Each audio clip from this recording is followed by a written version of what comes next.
I'm planning to retire in Canada one day, and like a lot of people, I kept hearing the same number over and over again: $1 million. Sometimes it was 2 million, sometimes even more.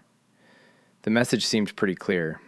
If you don't have a giant pile of money, you're never retiring. But the more I looked into it, the less convinced I became. So I started digging. I looked at retirement studies, financial reports, government programs, and most importantly, I looked at what actual Canadians were saying about retirement. And what I found surprised me. The people already approaching retirement didn't seem nearly as obsessed with a magic number as the financial headlines were. Instead, they kept talking about something else: lifestyle, housing, pensions, and monthly expenses. In other words, retirement wasn't really about becoming a millionaire. It was about building a life that your retirement income could support. And once I realized that, the entire conversation around retirement started to look very different. One of the first things I noticed was that there was no agreement whatsoever on how much money a Canadian needs to retire. Some people felt comfortable aiming for $500,000 in savings. Others wanted $1 million. Some wanted much more. A few were already retired and said they were doing just fine without the massive nest egg often discussed in financial media. At first, that seemed confusing. How could people have such different answers to the same question? Then I realized they weren't actually answering the same question. Because asking how much money you need to retire is a lot like asking how much money you need to live. The answer depends on how you live. Someone who plans to travel frequently and spend winters abroad will need a very different retirement budget than someone who enjoys a quieter lifestyle close to home. The biggest difference, however, seemed to come down to housing. Again and again, people pointed to one factor that dramatically changed their retirement outlook: a paid-off home. If you're retired and no longer making mortgage payments, your monthly expenses can drop significantly. That means you need less income to maintain the same standard of living. That's one reason why two retirees can have very different savings balances and still feel equally comfortable. One may need thousands of dollars each month for housing. The other may not. And that brings us to another important part of retirement planning in Canada: government benefits.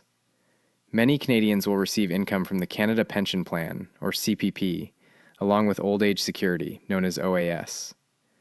These programs usually aren't enough to fund an extravagant retirement, but they can provide a solid foundation. Add a workplace pension, and the picture changes even more. In fact, one thing became very clear during my research. People with pensions often viewed retirement very differently from people without them. For someone with a reliable pension, retirement can feel much more attainable. For someone relying entirely on personal savings, the required nest egg may be much larger. Location matters too. Retiring in a smaller community is very different from retiring in Toronto or Vancouver. Housing costs, property taxes, transportation, and everyday expenses can vary dramatically depending on where you live. That's why retirement calculators often produce such different results. They're not just measuring money, they're measuring lifestyle choices.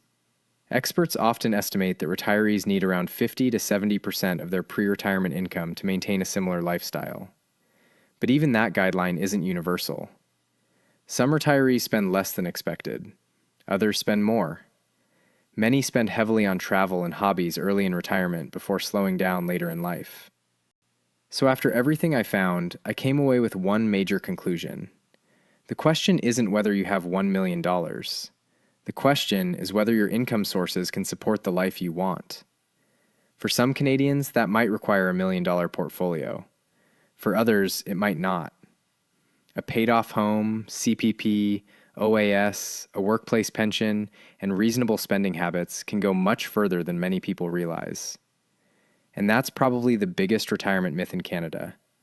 There is no universal retirement number.